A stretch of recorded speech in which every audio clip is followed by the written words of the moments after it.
Matt Donnelly in the Wrap Studios, here with your friend and ours, Matt Ross, director of Captain Fantastic, also star of Silicon Valley, very accomplished actor. Co-star. How does the gap time been for you in between festival and acquisition and now premiere? So we were actually acquired during production, Right. so we didn't have that journey at Sundance, which a lot of films have, so we were fortunate. Right.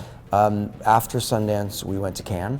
So we had that experience. Nice. I had never been there before. I went with my kids and my wife, and we went to Paris afterwards, and we got a call, because once the screening happens, everyone goes home. Right. The hotels cost $9,000 every 10 minutes or whatever, so everyone leaves because they can't afford to stay there.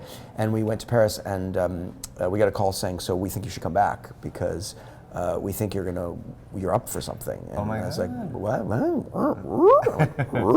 And we had one of those crazy, like, out of a bad romantic comedy experiences where we had 3 hours to pack, and we were in our Airbnb, and my son, who literally took his luggage when we got to the Airbnb and like just dumped it, like, so his clothes were everywhere. So we had to throw everything in the luggage. We ran to the cab. The cab went to the wrong airport because there's two airports in Paris, right? And one is 45 minutes away, one was 20 minutes away. So we went to the right cab, and then with the right airport, and then we got there, we flew, and then you have to drive from Nice to Cannes, and then we were throwing on our tuxedos and gowns and everything, and then there's so much traffic, we were late to the award ceremony, so we had to jump out, and we're running through traffic and dodging. And informal wear. Yes, informal wear and tuxedo and sweating and like, oh my God, where are I? And then we got there, and I think they were holding the ceremony for us actually, and then the capper of all this was that I won something. So.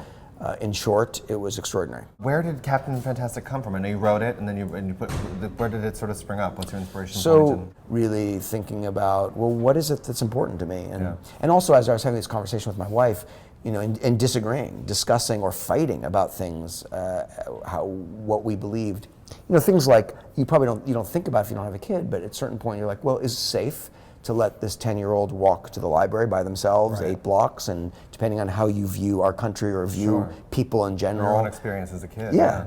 Is it safe? Is it not safe? And that's a small example that you can extrapolate to everything. And so I had a lot of questions, and I put them into a narrative. Wow. So, Captain Fantastic is a movie it's not a Marvel movie. Correct. And it's not made on a Panasonic handheld that someone finds in a basement. I think this is the kind of movie that people say, like, oh, they're just going away, and it's a mid-budget. This used to be